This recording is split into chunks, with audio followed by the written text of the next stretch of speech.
Hi, I'm Chuck, KK6USY. Welcome to Ham Radio Ventures. Today we're going to build another Moxon. I know I've made a few of these, but each time I make one, I get a little better at it and I find out newer and better ways to do it. First of all, I've already printed this. This is, I'll give you a file for this, or I'll show you where to go for the file. It's on printables. I forget the guy's name, but I will link that in the description below. So you'll have this to print if you want to. He offers a file that you can actually change the everything in it for yourself to fit whatever you're going to use. Not to be honest, I've already kind of built this with these. These are temp holes. I actually scavenged these from a tent I've never even used because they were small and a little bit lighter than the normal ones I use. Now, I don't know if you guys can tell from there, but there's a normal size one there, and there's one that's a little bit smaller. They're both bigger than these. Now, I don't know about you guys, but when I go into like a Home Depot, a Lowe's, an Ace Hardware, even sporting goods stores, I always look around for things to make antennas out of. And the other day, I think I happened on to something really good. Now, originally I made this one for the regular ones, but I found these the other day. Now inside here is arrows. You know, like a bow and arrow. They're carbon fiber. They're super light, and diameter-wise, they're about 1 millimeter smaller than this. The difference is they're thinner. The walls are thinner because of the carbon fiber. And like I said, they're super light. I hope to save some weight over this thing. I'll measure the difference between these two once I get these built. Now I'm going to rebuild this. Now I've already built the wire. And I put these on these little spools that I printed up. You can get these like a fishing line or something like that. It makes a good spool. I think this one needs to be a little bigger around just to make it a little faster, but what's nice about it is you just spool these things off faster than unwinding a regular winder. I also did my ropes, or this is mast strand. All this stuff I'll put links in the description, and it does help the channel if you guys purchase it sometimes, not always. Okay, so I've made this stuff already. Like I said, I've already made this antenna. The only thing I'm worried about is the carbon fiber reacting with the antenna itself. I don't think it will. I know of other people that have built them. Now, I watched some other guy's video that used he used fishing poles, but they're a lot bigger around. They were carbon fiber also. Didn't have a problem, but his specs were way off from what he gave his specs for how he built it, and they're quite a ways off. And I don't know if that's the reason was the carbon fiber because it interacted, but I hope it won't, because it's not laying against it, it's just supporting it. Now I made this. This is just a piece of, I probably shouldn't have done this, but this is schedule 80 PVC 3/4 or 1 inch, I forget. Well, anyhow, I did print this piece here, and this is just something I already had laying around. And this is the support, the arms. I find that supporting the arms from something like this, even though it's lower than the arms, it does a better job than using just the wire. The wire works, but it doesn't work as well. It's nice to have something in the center that pulls everything up and to it, okay? You can adjust your length of your pole, your outriggers with this and the strings by how long you make the strings. And if you're coming up too short, that means you've got it bent up too far. The other nice thing about the arrows is they're 30 inches long each, which is about 4 or 5 inches longer than these. Took 4 of these. It's going to take 3 of those. So now I only have 2 joints instead of 3 joints, which should make it a little bit more stable, even though it's smaller and lighter. Let me take you into the shack. I'll show you what I'm going to do to each arrow to make it work for what I want, and how I'm going to make it work. So let's go in the shack and check that out. All right, so here's one of the arrows. What we're going to do is we're going to take this off. This is the tip. We're not going to use that. If you have a friend that does archery, you might give those to him, unless you do it yourself. And then what I did is I found a bit that just barely goes in there. So it's a little bit bigger, and we're going to drill that out. Okay, the other thing we're going to do is we're going to just shave these off real quick. All right, I'll do that on the camera, but just be careful not to nick it. Let's just actually do that real quick. I've got this little X-Acto knife. It works pretty good for this. And what I do is just kind of come into the thing. Let's just work away from ourselves to be safer. And I just kind of go like that. And it's up to you how much you want to clean that up. And I'm just running it right along the rubber. And then I'll come back and I'll clean these up myself later. And just that's what we're going to do there. Then we're going to pull. Now, if you guys can figure a way to maybe drill a small hole and get your bungee cord to come out the side, it had to be back here someplace where this length is. And it's about back to here. You can use this for your end piece or your hanging your wire, so you don't have to make anything or find anything that works. But I've got something else I'm going to use, and I'll show you later. So I'm just going to pull these out, and you just kind of twist them, and they just pull out pretty easy. Okay, and let's just measure that. That's about, if you drill a hole about 3/4 of an inch back, you'll be about right. Maybe an inch. I'd do an inch. So we're not going to use that, but like I said, you can use that. That would be the wire that I used fits in here pretty well. And it does have like I think these are called knocks, but it has like a little retaining thing. But that would hold the wire in there for you too, or your ropes. I'm going to use ropes in this too, or small. It's not paracord. It's better than paracord as far as UVs and stuff, but I'll show that to you later. Okay, and I'll put a link for that also. Okay, so I did drill this out, and what happens when you drill it, it gets hot and the glue kind of comes off, so it will come out, and if it does come out, you have to hold it with something. But as you can see, maybe, I don't know, it's hard to tell, but there's a hole all the way through. Now the reason I'm saving these, because this will save this tip when you put this back in here, and you could put a little bit of glue on there if you want to, but it actually holds pretty well for what we're going to do. I tried to print up, let me show you what I did. I printed up stuff like this, but I really didn't like it. It's bulky. To get it strong enough, you have to make it fairly thick. So I went ahead and went back to what I originally was going to do, and this is just a piece of aluminum. So we're going to make our own little parts where the next arrow fits into. And I did cut these the same length as regular tent poles. So this is the same length. If you come a little shorter, you can get enough out of one piece of the metal that I'll list for you. But I wanted to keep it at least as long as, I mean, there's a reason they make them that certain length, right? So that's what I did. Probably to start with, maybe just use a little hot glue and stick the first side on, and then make sure that, because you want these to slip into each other, but you want these to slide in fairly easy, but you don't want them loose, because any looseness that you get just makes it less stable in the air. Okay. So I'll link all this stuff. Everything in this I'll link for you guys in the description. All right, let me show you some of the parts. Now I did 3D print this. If you stick around to the end, I'll show you how to make this and not have to print it if you don't have a printer. We'll just make it out of some redwood that I have on hand. And I'll give you the link for this. This guy, I forget his name. I'll show it later on the show someplace. But I redid it for what I'm doing. I think I made it a little bit skinnier here.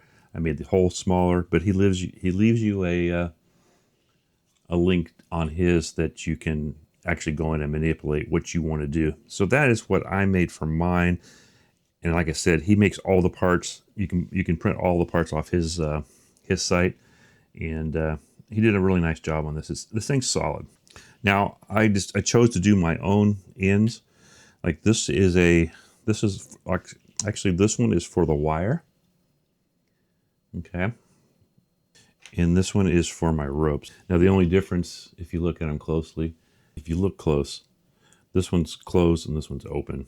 So you can just slip that on this one. And I was using S hooks, and you can use S hooks, but I end up using these, and I'll put links to these also. These are really cheap. You get 100 of them for, I forget how much they cost, but I use them for lots of different things, for antennas, for hooking antennas to my pole, the mast and stuff like that. Now these are D-rings.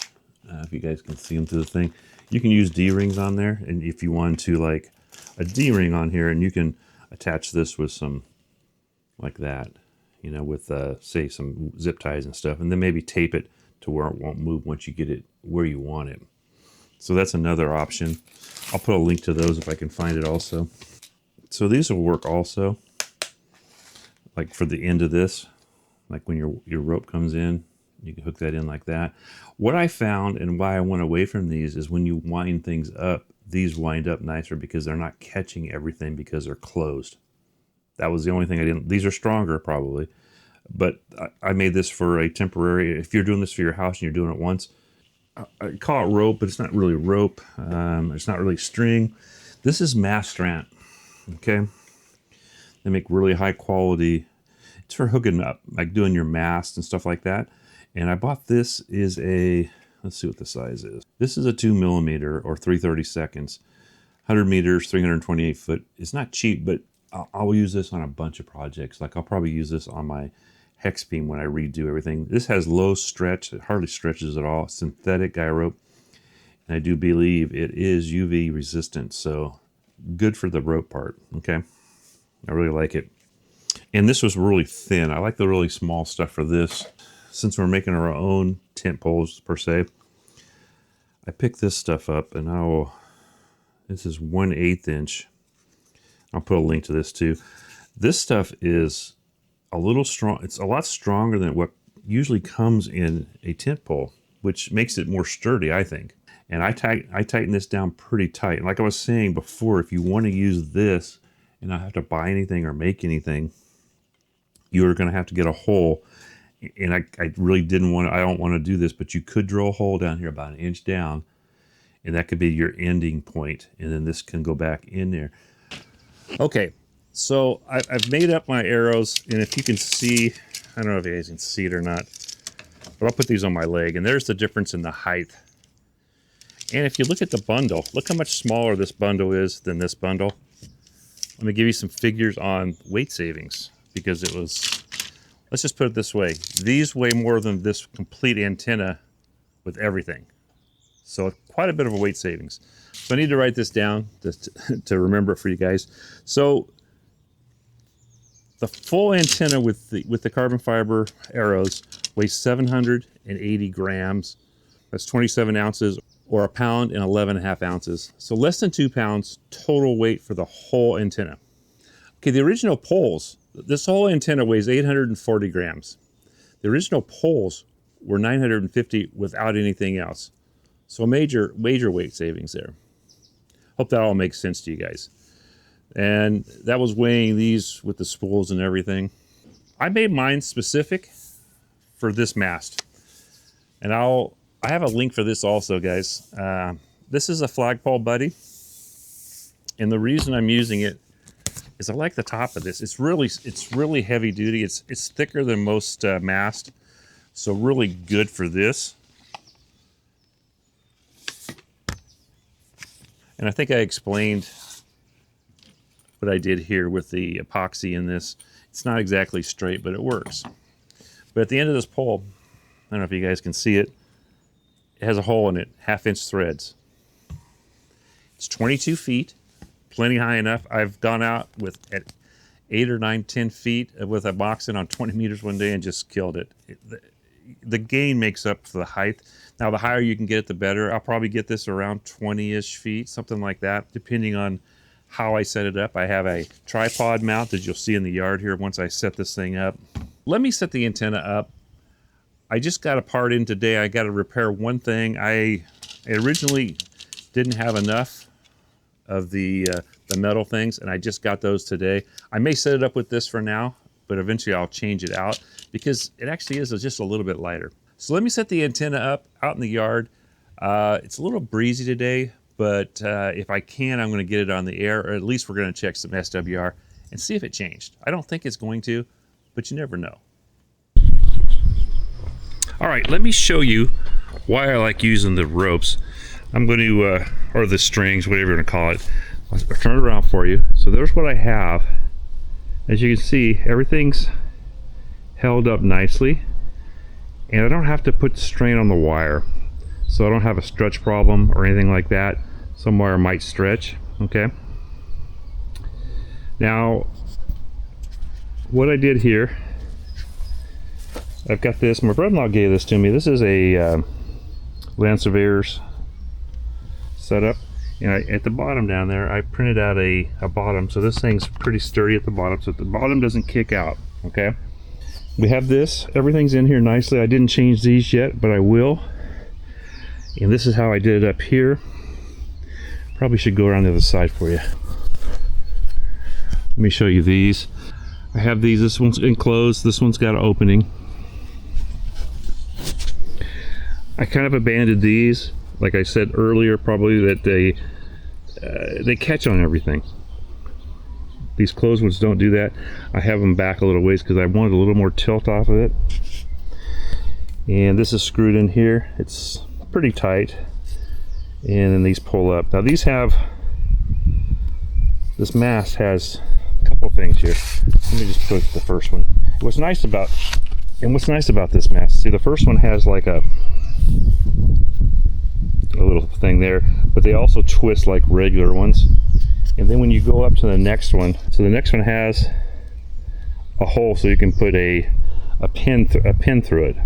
Okay, so that's how that works. So let me let that down. Plus it also locks. The other thing I like about this mast, now a lot of people think it might be too tall, but it's a perfect height for me. I'm 6'2".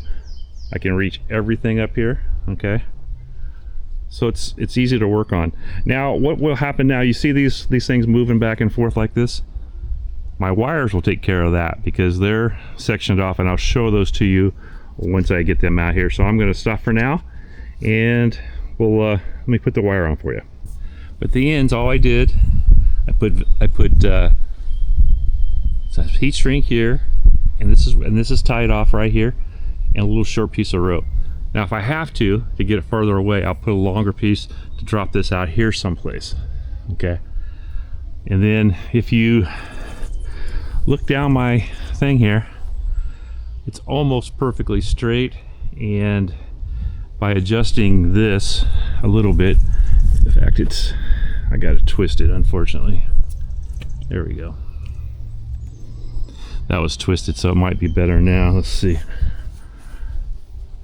It's pretty straight. It's straight enough, but by adjusting this and pushing it, kind of, it'll actually pull out there. That's the reason I went with something really, really light like this, because there's no weight on there hardly at all. And I don't have a choke. I was having problems with the one I made for it, and I may do something later, something different, but I will put a choke in line down here. So there's where we're at. What you got to take time and make sure that your poles are basically the same length, and that your ropes are the same length. That keeps everything level. It looks like I'm a little off. Looks like the top needs to go that way a little bit, but it was just a quick one for today. So let me get some coax and a meter. Okay, let me show you guys what I have so far. So we're at 2800. It's 1.41 or 2. And I'll show you in a second how high I have it. Let's just go to 28.5. It's usually where I'm at. Okay, and it's 1.38, 39, something like that. It's actually a little, it shows a little long, but not a whole lot now. The higher I go, the better it seems to get. And let me show you where I'm at right now. Okay, so we'll go out here, and there, I don't know if you guys can, you can see in the air. I forgot to put the, I have a way of guiding it, and I forgot to put the guy on there first. That's the one thing, you have to put certain things on it first, and I thought I had it on there, but it wasn't the guy. So, and that's about, let's see, 1, 2, let's see. So we're at the bottom, that's 1, 2, 3, 4, 5 sections tall right now. And it's a little wobbly, if you guys can see. But this thing is, I mean, with a little, I've got a guy plate that goes at that first section, between the first and second section, I think is where it's at. And it should be plenty, because it's pretty sturdy otherwise. Just the top. My nice little dog next door. And I thought this was it, but I guess that was something else. Oh, this goes in my my hitch mount to make it fit in the hitch. I might hook it to a radio, but I may have to bring it. The problem is I got to kind of take it all apart to put that guy on, unless I just tie some guy ropes on it. Let me see what I can do. All right, so let's see. This guy's calling DX. He's someplace, I don't know where he's at yet. I just heard him for the first time. The band's not super busy, but let's just go in and let's do a SWR. We'll clear it. Looks like here.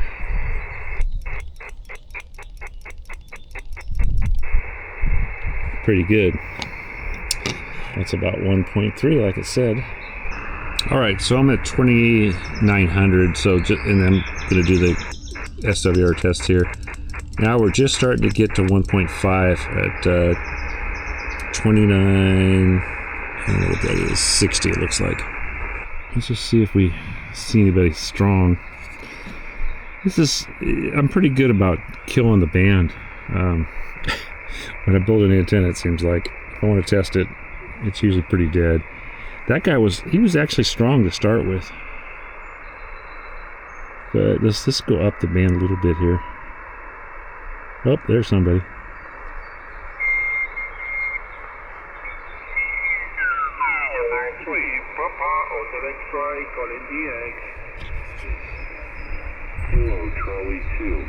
That's him again. Whiskey Bravo 1, Whiskey Bravo 1. Lima Echo Bravo.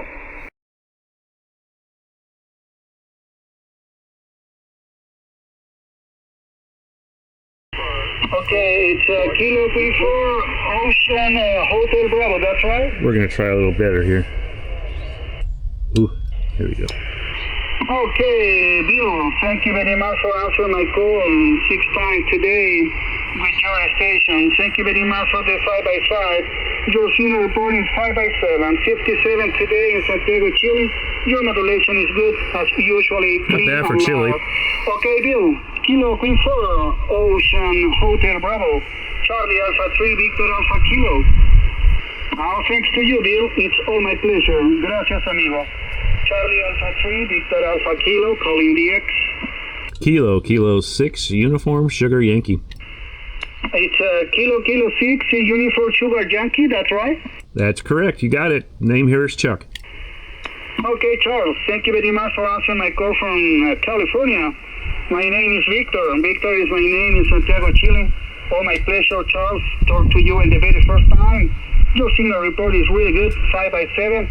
You're doing a great job in 2 meters band. Your modulation is good, clean and loud. Okay, Charles, my friend, back to you. KK6, USY, CA3BAK. All right, yeah, you're about 5'6", 5'7" here also. I'm playing with a brand new antenna. It's a little Moxon that I just made up. It's like a portable one. It weighs less than 2 pounds, about 1.5 pounds. And I'm running 100 watts through a Yaesu amp here from my little IC705. Right, that's Charles. Congratulations. Your portable station is working great. Really nice transmission. Congratulations for that. Good job, good setup. I hope work to you again, my friend, in these better conditions as possible. Regards to your family and many DX to you. Kilo 6, United Sugar Yagi, Charlie Alpha 3, Victor Alpha Kilo. 73 good DX, my friend.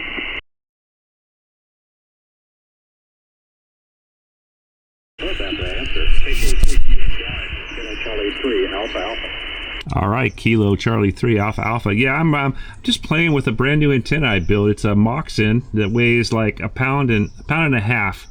And I've got it up about 15 feet or so, and running 100 watts, using a 705 into an old Yaesu FL110 amp, which puts out about 100 watts. Oh, congratulations. Wow.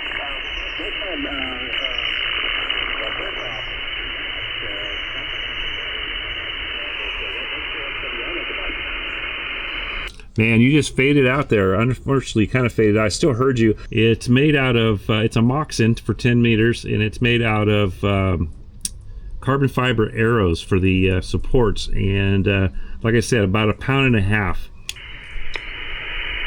Oh, that is incredible. Yes, that would be good. I'm just thinking that would be perfect for portable camping, hiking, or something like that. Something of that weight. If you can figure out how to collapse it down, that'd be awesome. Go ahead.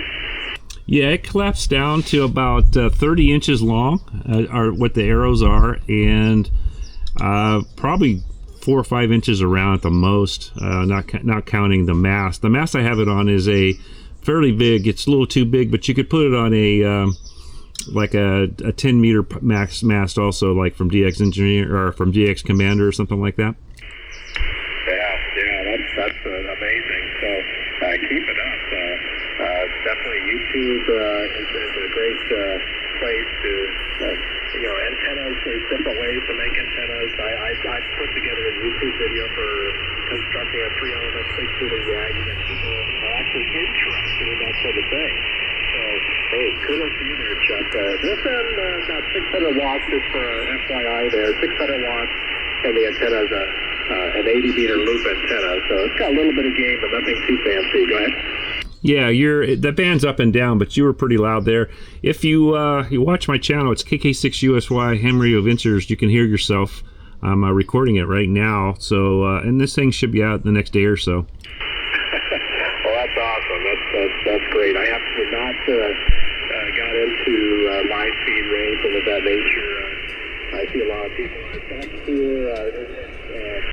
All right, I think that went pretty well. The antenna worked great, and we got chili. No, we got chili. I think I could have got the guy in where was it, Portugal? No, it wasn't Portugal. It was where was he? I don't have. He was down south someplace, and I did get the guy over in the other side of the U.S. What was he, Pennsylvania or something like that? Had a nice conversation with him. So this thing really works. It's amazing if you guys have never used a Yagi, how well they work. Now the gain on these things is somewhere around 5 to 6, 5.5, something like that, dBi. So about 3 dBd or something like that. I think it's about how that figures out too. Now, my first chance I'm really probably going to get to use this besides today will be May, let's see, I think it'll be the weekend of May 2nd, 3rd, and 4th. I'm going to be on the camp out with Josh. Was it K6NIZ?